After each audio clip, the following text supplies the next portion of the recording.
साथियों, पिछले 24 घंटे से लगातार बारिश होने के बावजूद इस दुर्गा की पावन धरती पर आने के बाद जो आपसे मिलने का मौका मिला, मैं सर्वप्रथम आप सबका स्वागत करता हूं और आपको धन्यवाद देना चाहता हूं। और इतनी बारिश होने के बावजूद आप हजारों की संख्या में यहां उपस्थित है। ये परिचायक है कि शहीद जगदेव प्रसाद के विचारों को हम कैसे लेकर आगे जा रहे हैं। और साथियों, मैं बड़ा स्पष्ट तौर पर कहना चाहता हूं, एक जमाना था जब 1970 के दशक में जगदेव प्रसाद जी कहते थे 100 में 90 शोषित है, 90 भाग हमारा है, 10 का शासन नहीं चलेगा। लेकिन साथियों, ये स्थिति बदली और इसका लाभ किसने लिया? सामाजिक न्याय के नाम पर सत्ता में कोई और बैठा और आप सड़क पर ही छूट गए। जगदेव प्रसाद जी ने 1970 में नारा दिया, 20 वर्ष के बाद कोई सत्ता में बैठता है और आपको भूल जाता है। यह तो मैं नीतीश कुमार जी को धन्यवाद देना चाहता हूं कि नीतीश कुमार जी जब 2005 में सरकार में आए तो बिहार की स्थिति को बदला साथ, बिहार के वातावरण को बदला। और आज हम गर्व से कह सकते हैं कि बिहार का कोई समाज हो, उसको कोई छू नहीं सकता है, जिसको छूता है उसको जेल के अंदर में रहना पड़ता है। और हम तो उसके वंशज हैं साथियों, जिसने भारत की कल्पना की, अखंड भारत का सपना देखा। पंडित चाणक्य ने सपना देखा इस देश को अखंड भारत बनाने का। और इस देश को यदि स्वर्णिम काल किसी ने दिया तो सम्राट चंद्रगुप्त और सम्राट अशोक ने देने का काम किया। और आप याद कीजिए, इतिहास के पन्ने में जब हम पढ़ते हैं तो लोगों को याद होगा इस देश को यदि स्वर्णिम काल किसी ने दिया तो इसी मगध की धरती ने देने का काम किया। और ये आज का जो हिंदुस्तान है, इसके 3 गुना बड़ा भारत का, और भारत का स्वर्णिम काल का साथ। और स्वर्णिम काल ऐसा था कि भारत को दुनिया के लोग सोने की चिड़िया कहते थे।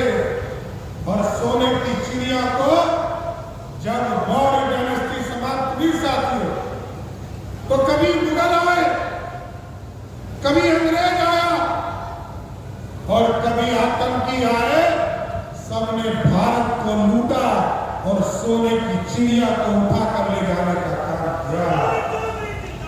लेकिन मोदी जी आए 2014 में साथियों, 2014 में मोदी जी आए और नरेंद्र मोदी जी ने कहा अब ये भारत सोने की चिड़िया नहीं बनेगा, मेक इन इंडिया के तहत सोने का शेर बनेगा जो दुनिया में दहाड़ने का काम कर सके। यही सपना था जगदेव प्रसाद जी का। ये भारत बदले और बिहार भी बदले।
2025 का बजट पेश कर रहा था साथियों, तो हमें खुशी हो रही थी, दिल में खुशी थी कि जिस बिहार की कल्पना की थी, बिहार आगे बढ़ेगा।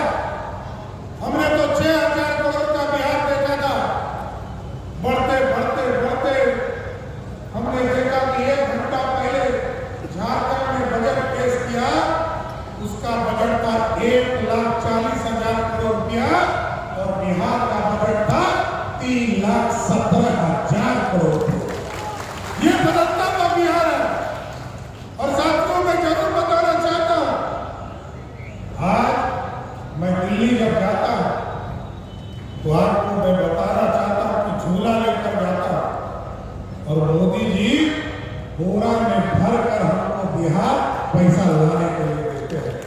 और इसका कारण है साथियों, आप देखिए, आपने इसी गया जिला में इंडस्ट्रियल कॉरिडोर 1700 एकड़ में बनाने का काम कर रहे हैं। गया के एयरपोर्ट का विस्तार का काम शुरू कर रहे हैं। गया में गौतम बुद्ध के कॉरिडोर बनाने का काम कर रहे हैं। और जो अपराधी लोग हैं उसके लिए भी मुक्ति धाम जिसको कहते हैं, जो अपराध करेगा उसको गया में पिंड दान देने का व्यवस्था भी इसी गया में किया गया है। इसलिए साथियों हम आग्रह कर रहे हैं, जगदेव प्रसाद जी चाहते थे गरीबों का राज हो, पिछड़ों का राज हो, छोटों का राज हो, और छोट का राज वोट का राज। और वोट जब तक आप सही रास्ते में नहीं देंगे तब तक बिहार नहीं बदल सकता है। इस मगध की धरती पर और इस शाहबाद के इलाके में हमको लोकसभा में भी सीटें कम आई और विधानसभा की सीटें भी कम। इसलिए हम विशेष तौर पर आग्रह कर रहे हैं कि लोग आपको भ्रमित करते रहेंगे, उनका दायित्व है, लेकिन आपको तय करना है। जिसने 15 साल तक लालू राबड़ी ने बिहार को लूटने का काम किया, उसको सत्ता दीजिएगा। जिस एनडीए ने बिहार का निर्माण किया, उसको वोट देने का काम कीजिएगा। इसलिए आपको तय करना है साहब, क्योंकि आज भारत बढ़ रहा है साहब, और आज भारत बढ़ रहा है तो बिहार भी बढ़ रहा है।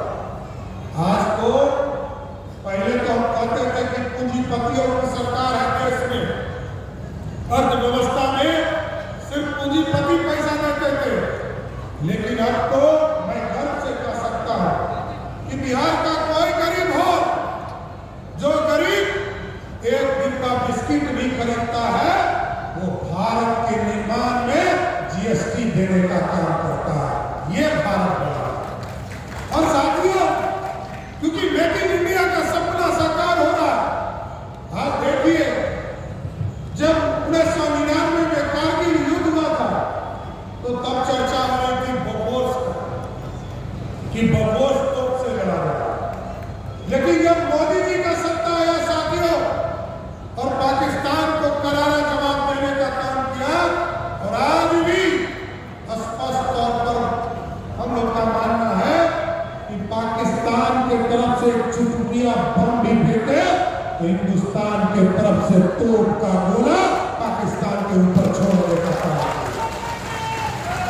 क्योंकि भारत बढ़ेगा और भारत को रोक नहीं सकता है। ये लोग सभी लोग कटोरा लेके खड़े हैं, चाहे वो पाकिस्तान हो, बांग्लादेश हो, श्रीलंका हो, सारे लोग कटोरा लेके खड़े हैं। आज दुनिया में आप सोचिए, जिस अंग्रेजों ने 200 वर्षों तक भारत को लूटने का काम किया, सोने की चिड़िया को लूटा, उसी अंग्रेज को हम हराकर, जो 11वें स्थान पे थे, उसी को हराकर हम 5वें स्थान पर आए, और आज 5वें स्थान से बढ़कर 4थे स्थान पर चले गए। ऐसा भारत बन रहा। इसलिए साथियों देखिए, हम किसके पूर्वज हैं? हमको कहा जाता है नवकुश समाज जो है भगवान राम के वंशज है, और भगवान राम जिस तरह आप टेंट में बैठे हैं ना, तो भगवान राम भी 450 वर्षों तक इंतजार किए कि कोई भागवत आए और हमको भी उठाकर एक भव्य मंदिर में ले जाने किया। किसने किया? जब मोदी जी को आपने वोट दिया और देश के प्रधानमंत्री बने तो भगवान राम को भी भव्य राम मंदिर में स्थापित करने का काम किया। और हम आपको स्पष्ट करते हैं साथियों, हम लोगों ने पूरी रूपरेखा तय कर लिया। हमारे प्रभु श्री राम को तो हमने स्थापित कर दिया। आपको स्पष्ट करके जाऊंगा, जब मां सीता का भी वनवास का समय खत्म हो रहा है, मां सीता का भी एक भव्य सीता मंदिर सीतामढ़ी में बनाने का काम करूंगा साथियों, और एक भव्य स्थापित किया। इसलिए साथियों याद कीजिए, इस देश में जब जब आरक्षण आया तब तब भाजपा ने समर्थन किया। 1950 में पंडित नेहरू कांग्रेस का विरोध करते रहे, कांग्रेस के तरफ से विरोध करते रहे और आरक्षण का विरोध करते रहे। सभी मुख्यमंत्रियों को पत्र लिखा साथियों, आरक्षण का खिलाफ करो। लेकिन डॉक्टर श्यामा प्रसाद मुखर्जी और बाबा साहब भीमराव अम्बेडकर ने इस भारत में आदिवासी और पिछड़ों दलितों को आरक्षण देने का काम किया। जब कर्पूरी ठाकुर जी बिहार के मुख्यमंत्री हुए और कैलाशपति मिश्र जी उनके साथ जनसंघ के साथी बनकर रहे, तब पहली बार अति पिछड़ों को आरक्षण देने का काम किसी सरकार ने किया, तो वो कर्पूरी ठाकुर की सरकार के साथ हुई। और जब 1989 में जब बीपी सिंह जी की सरकार बनी साथियों, याद कीजिए उपेंद्र नाथ वर्मा जी भी भारत सरकार में मंत्री बने, तब भी भाजपा समर्थन कर रही थी और कांग्रेस खिलाफ कर रही थी। तब मंडल कमीशन आया साथियों। और अब तो इस देश में मैं बड़ा स्पष्ट तौर पर कहना चाहता हूं, कोई अगड़ा हो, कोई पिछड़ा हो, दलित हो या स्वर्ण समाज का लोग हो, सभी लोग आरक्षण की नीति के तहत है। और याद कीजिए, दागी समाज को भी आरक्षण नीतीश कुमार के नेतृत्व वाली सरकार ने 2015 में देने का काम किया। और आज यदि आरक्षण मिल रहा है तो नीतीश कुमार जी के सहयोग से आरक्षण। इसलिए साथियों मैं कहने आया कि आप एकदम पहले स्वस्थ रहिए। बिहार के इंफ्रास्ट्रक्चर को ठीक किया गया। आप सोचिए, गया से गुरुआ आने में लोगों को घंटा घंटा भर लगता था। आज मैं पटना से चला और आपको जानकर आश्चर्य होगा कि मैं 1.5 घंटे में गुरुआ पहुंच गया। ये बदलता हुआ बिहार है, ये बदलता हुआ बिहार है। और मैंने देखा दरियापुर से गुरुआ तक का सड़क जो है, ये सिंगल सड़क है, पुल तो बन गया, इसकी चौड़ीकरण नहीं हुआ है। तो मैं एकदम स्पष्ट करता हूं, इस सड़क का भी चौड़ीकरण करने का काम करूंगा। और मैं आज ही पदाधिकारी को निर्देशित करूंगा, इस सड़क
गोली का जवाब गोली से देना है और जरूरत है तो उसका पिंडदान करना भी शुरू कर देना है। साथ ही ये अपराधी